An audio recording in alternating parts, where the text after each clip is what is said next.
छत्तीसगढ़ में कल पहले फेज की पोलिंग हुई और जो वोटर टर्नआउट था वो काफी बेहतर रहा पिछले विधानसभा इलेक्शंस की अपेक्षा। और इनफैक्ट इस बार सबके मन में सारे एनालिसिस इसी चीज पर बेस्ड थे कि किसको फायदा किसको नुकसान हुआ। वोटर परसेंटेज ज्यादा बढ़ा हुआ है और इसीलिए बीजेपी भी अब इसको काफी अपने तरफ झुकाने की कोशिश कर रही है, सबसे बातचीत कर रही है। वही हाल कुछ कांग्रेस का भी है और इसका सिंपल आंसर देने के लिए आज हमारे साथ सुनील जी जुड़ रहे हैं। नमस्कार, जय जौहार। मेरा नाम सुमी राजप्पन है। आप सभी का स्वागत है सीजी राउंड अप में। आप सभी बहुत इंतजार करते हैं कि मेरा संवाद सुनील जी से हो। मैं कमेंट सेक्शन में पढ़ती रहती हूँ लगातार और फाइनली हम उनको दोबारा पता नहीं कितनी बार हमको यहाँ ला चुके हैं। सुनील सर, आपका बहुत बहुत स्वागत है छत्तीसगढ़ राउंड अप पर। एनएथ टाइम, तो I welcome you for the nth time sir. और सिंपल आंसर सर, आपको भी बहुत सारे कल कॉल्स आए होंगे, सबने अपने अपने पक्ष की बातें सुनने के लिए आपको फोन किया होगा। बहुत अच्छा वोटर टर्नआउट रहा सर। जैसे कि आपने बताया कि आपने चेक किया था 3 बजे, 76.5% हो गया है, जो पिछले साल की अपेक्षा बहुत अच्छा है। 4% करीब, 4% बढ़ा है। पिछले साल नहीं बोले, पिछले चुनाव जी, पिछले चुनाव 4% से ज्यादा बढ़ा है। आप इसको किस तरह से देख रहे हैं? 12 सीटों के परसेंटेज की बात कर रहे हैं अभी। हम 20 सीटों की बात नहीं कर रहे हैं जिस पे कल वोट डले हैं। बस्तर की 12 सीटें जो हैं उस पे पिछले विधानसभा चुनाव के मुकाबले शायद 4% के आसपास, 4-4.5% वोट ज्यादा डले हैं। अभी थोड़ी बहुत काउंटिंग के नंबर्स और आते हैं। रात 3 बजे से अभी तक भी कुछ बढ़ गया है 0.25%। तो हो सकता है थोड़ा सा और बढ़े। Doesn't really make a great difference. 4-4.5% vote बढ़ना अच्छी बात है, क्योंकि इसी छत्तीसगढ़ में 2013 के चुनाव में 0.75 % के वोट गैप से सरकार आते आते रह गई थी कांग्रेस की। 10 सीटों का फर्क पड़ गया था 0.5% के पोल परसेंटेज से। तो ये तो काफी ज्यादा है ये। तो सर, आपका बेसिक एनालिसिस कि आप ये जो बढ़ी हुई है इस पे आपका एनालिसिस क्या है सर? आप किसको पॉइंट्स दे रहे हैं थोड़ा ज्यादा या किसके पॉइंट्स कम कर रहे हैं, या आपको क्या लगता है इसके पीछे का बेसिक रीजन क्या है कि ये पोलिंग परसेंटेज बढ़ गया है, वोटिंग परसेंटेज बढ़ गया है? मैं इसका बड़ा सिंपल इंटरप्रिटेशन करना चाहूंगा। बस्तर के इलाके में सिक्योरिटी प्रेजेंस जो है पिछले 5 साल में काफी बढ़ा है। ढेरों कैंप खुले हैं नए, सीआरपीएफ के या स्टेट पुलिस के खुले होंगे, बहुत सारे कैंप्स खुले हैं वहां पर। सिक्योरिटी स्टेटस बेहतर हो गया है वहां का। वहां पर नक्सल वायलेंस कम हो गया है, किलिंग कम हो गई है। नक्सल की, पुलिस की, विलेजर्स की, सभी की किलिंग कम हो गई है वहां पे। तो एक बेटर सिक्योरिटी एनवायरनमेंट जहां पे रहता है, लोगों को भरोसा होता है बाहर निकल के वोट डालने का। नक्सली हर चुनाव में ये फतवा जारी करते हैं कि जिसके उंगली में इलेक्शन इंक दिखेगी उसकी उंगली काट दी जाएगी। मैं इसको समझ लीजिए ऑलमोस्ट बचपन से सुनते आ रहा हूँ, मजाक में कह रहा हूँ, उतना पुराना नहीं, लेकिन 30 साल से ये सुनते आ रहा हूँ फतवा। उंगली काटी उन्होंने एक भी नहीं है। मुझको बस्तर में एक भी उंगली कटा कोई नहीं दिखा, न कोई उंगली अभी तक फोटो में दिखी कि ये उंगली नक्सलियों ने काटी है। It is more of a ritual. Diwali पे लक्ष्मी पूजा करते हैं, ऐसा नक्सली जो है चुनाव के समय उंगली काटने का एक फतवा जारी करते हैं। ये उनका हर चुनाव का एक रिचुअल है। तो ये पूजा किए जैसा रिचुअल करते हैं वो लोग कि ऐसा फतवा जारी करते हैं, उंगली काटेंगे, कभी नहीं काटते। इस मामले में रहम दिल हैं। उन्होंने एक भी आदिवासी को वोट डाल के आते हुए गोली नहीं मारी, वोट डालने जाते हुए भी गोली नहीं मारी। उनका जो ट्रेडिशनल कन्फ्रंटेशन और कॉन्फ्लिक्ट चलता है सिक्योरिटी फोर्सेस से, वही कल भी यहाँ पर जारी रहा। तो नक्सलियों को मैं ये नहीं कहूंगा उन्होंने वोटर्स को मार डाला। वोटर्स तो खाली हाथ आते हैं, उनके साथ तो सिक्योरिटी फोर्स भी नहीं रहती है। वो चाहते तो कई लोगों को मार सकते थे, उन्होंने नहीं किया। They are against election process, they are against democracy, लेकिन उन्होंने किसी आदिवासी वोटर को नहीं मारा। तो मेरा ये मानना है छिटपुट वायलेंस जो चल रहा है उनको अपना एग्जिस्टेंस साबित करना है कि हम पूरे मर नहीं गए हैं, हम अभी हैं यहाँ पे। वो कल वही कर रहे थे। एक ये हुआ। दूसरा ये है कि इलेक्शन कमीशन और एडमिनिस्ट्रेशन इन जिलों का, इन्होंने मिला के करीब 123 ऐसे विलेजेस हैं जहां पे आजादी के बाद से पहली बार पोलिंग बूथ खुला है उन गांवों में। नेचुरली बहुत सारी क्यूरियोसिटी रहती है, क्या है ये ईवीएम मशीन, क्या है। बस्तर के इंटीरियर के गांव बहुत तरह की मशीन देखे हुए नहीं रहते हैं। आप माइक्रोवेव ले जाएंगे तो भी शायद पहली बार देखेंगे, तो ये ईवीएम मशीन है जिसमें ऐसा बटन दबाओ तो बीप की आवाज आती है, वोट गिर जाता है, पर्ची गिरते दिखती है, बहुत सारी चीजें। तो लोगों की क्यूरियोसिटी रही होगी पहली बार जो बूथ खुला है उसको लेकर। तो 4-4.5% का जो वोट इंक्रीज है, पोल इंक्रीज जो है, ये मुझको लगता है उसी से रिलेटेड है। ये कोई पॉलिटिकल इश्यू इतना बड़ा नहीं था कि उसकी कोई वेव चल रही है और 4% वोट बढ़ गया। मुझको लगता है बहुत ही लॉजिकल और सिंपल एक्सप्लेनेशन है। हमको पॉलिटिकल पार्टीज को छूट देना चाहिए। कल फटाके फोड़ रहे थे कुछ लोग, कोई कुछ कर रहे थे, खुशी मना रहे थे। दोनों पार्टी अपना अपना क्लेम कर रही थी कि उनको कैसे 15 से ज्यादा सीट मिलेगी। उनका हक बनता है, क्योंकि 17 तारीख के पोल के पहले उनको बाकी वोटर्स को झांसा भी एक देना है। तो झांसा देना उनका लोकतांत्रिक हक है, तो वो दे रहे हैं कि हम जीत रहे हैं, वोटिंग ज्यादा हुई है, वोटिंग हमारे फेवर में है। ये वोटिंग क्यों हुई है, इसका सिंपल लॉजिकल एक्सप्लेनेशन मैंने आपको अभी दिया। अगले सवाल का आदेश कीजिए। सर, आपने बहुत साफ साफ कहा कि 123 गांव है, न्यू वोटिंग है, न्यू वोटर सिस्टम वहां पे एस्टैब्लिश हो रहा था, पार्टिसिपेशन इसलिए बेहतर हुई। बीजेपी कहीं ना कहीं सोच रही है कि शायद ये एक परिवर्तन की ओर इंडिकेट कर रहा हो, क्योंकि पिछले बार भी वायलेंस ज्यादा हुआ था, इस बार वायलेंस कम हुआ था। आपने ये कहा कि वो प्रेजेंस अपनी फील कराने के लिए उन्होंने करवाया। तो आप क्या बीजेपी को इसके थोड़े से मार्क्स देना चाहते हैं या कांग्रेस को? मतलब अगर कोई अपनी तारीफ सुनना चाहता है, कोई भी पॉलिटिकल पार्टी, अगर आपके पास उनके लिए कुछ है, तो ये मेरा अगला सवाल है। मैं तारीफ करूंगा सिक्योरिटी फोर्सेस एडमिनिस्ट्रेशन और इलेक्शन कमीशन की, जिसमें दोनों पार्टियों का कोई रोल नहीं है, है ना। जितना रोल स्टेट गवर्नमेंट का है उतना सेंट्रल गवर्नमेंट का भी है। दोनों की सिक्योरिटी फोर्सेस हैं वहां पे। इलेक्शन कमीशन उधर का है, सिक्योरिटी फोर्सेस में वहां की फोर्सेस हैं। डिस्ट्रिक्ट एडमिनिस्ट्रेशन स्टेट का है, न्यूट्रल हो गया। तो मैं अफसरों को और आयोग को और सिक्योरिटी फोर्सेस को क्रेडिट दूंगा, उन्होंने अच्छे से मैनेज किया।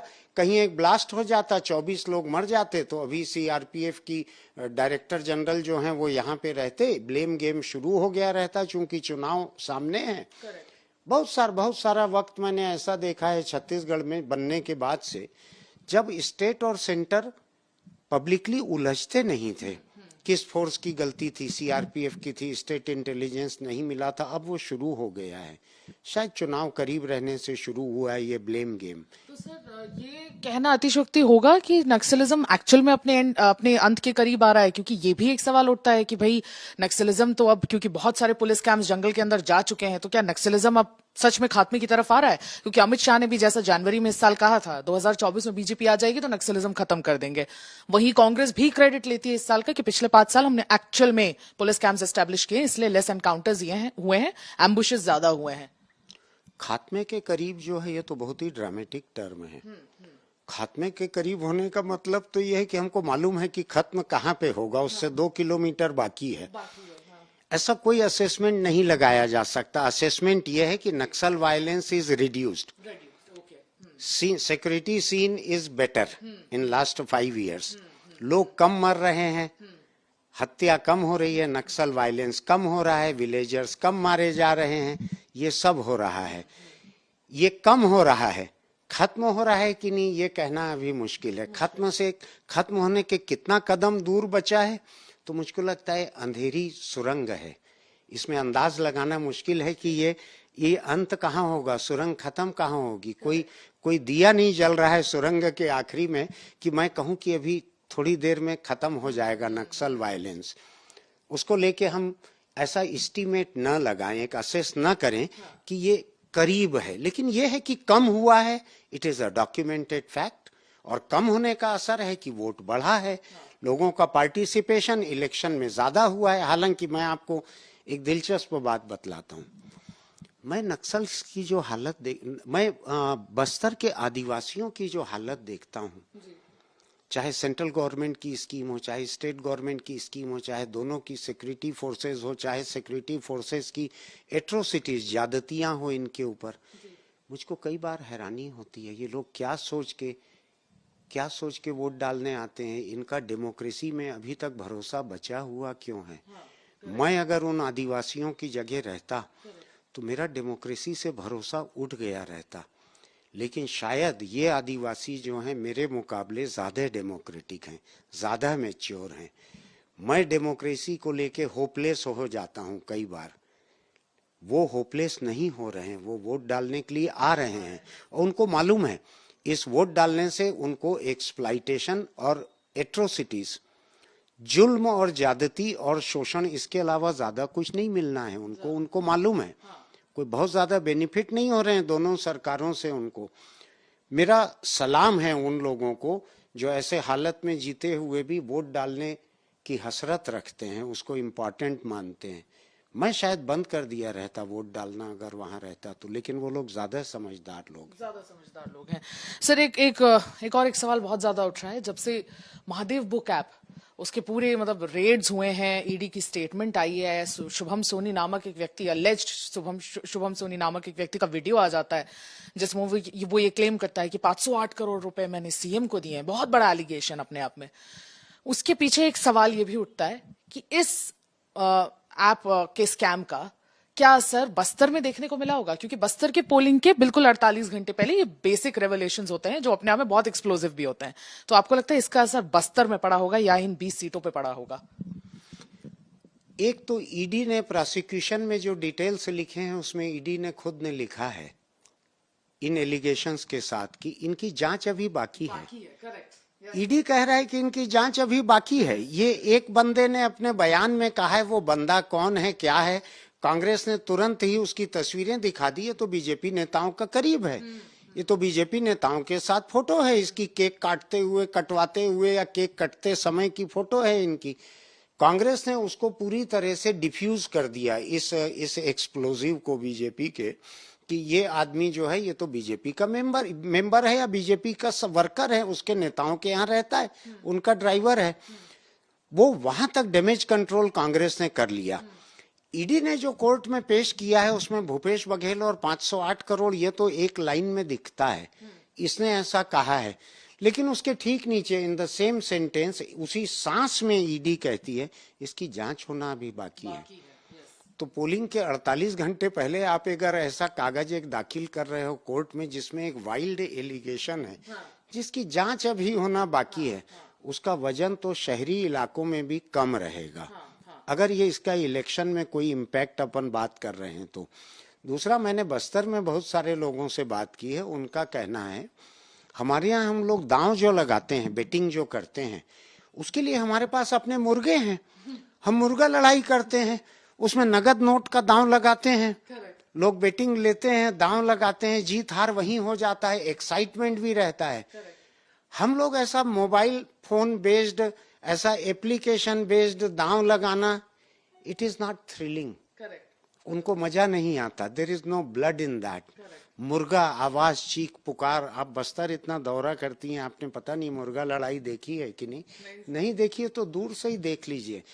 The amount of excitement which people have in that, और ये दुनिया के बहुत सारे ट्राइबल हिस्सों में रहता है। They have their own original sources of entertainment, methods of entertainment.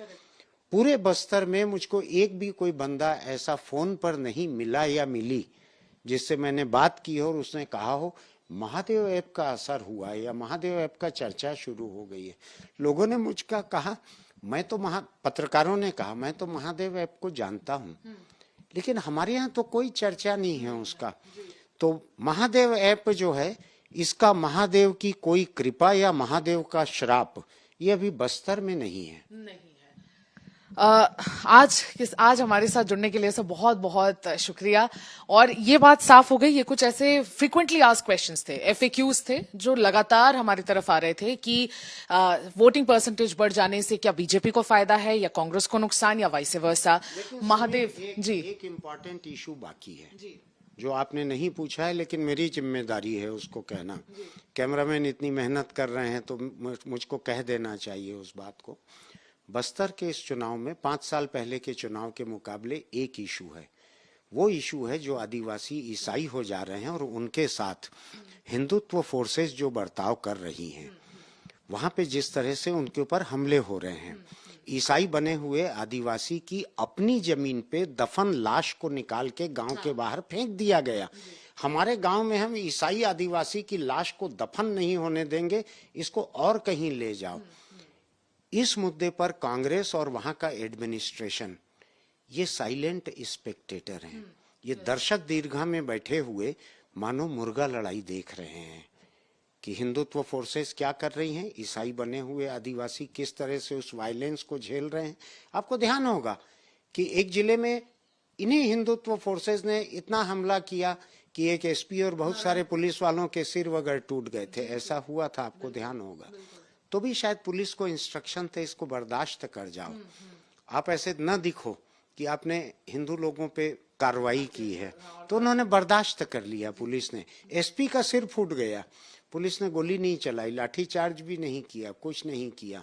मुझको लगता है आदिवासियों का ईसाई बनना, उनको हिंदुओं का विरोध करना, ये बस्तर के कई जिलों में एक बड़ा मुद्दा रहा होगा। आपकी ये बातचीत कंप्लीट हो जाए इसलिए मैंने ये ऐड किया है। आप चाहें तो इसको काट सकती हैं।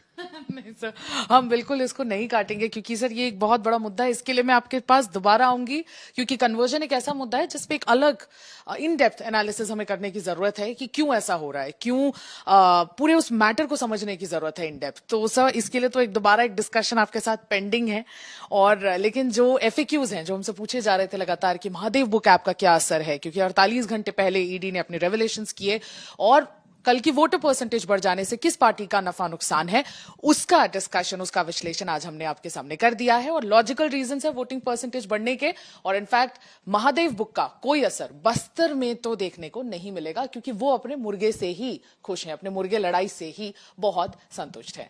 आज के लिए बस इतना ही। मुझे सुमी राजप्पन को और मेरे वीडियो जर्नलिस्ट राघवेंद्र पांडे को विदा दीजिए। बने रहिए छत्तीसगढ़ के सबसे बड़े डिजिटल प्लेटफॉर्म छत्तीसगढ़ तक पर और छत्तीसगढ़ राउंड अप पे प्यार लुटाते रहिए। नमस्कार, जय जौहार।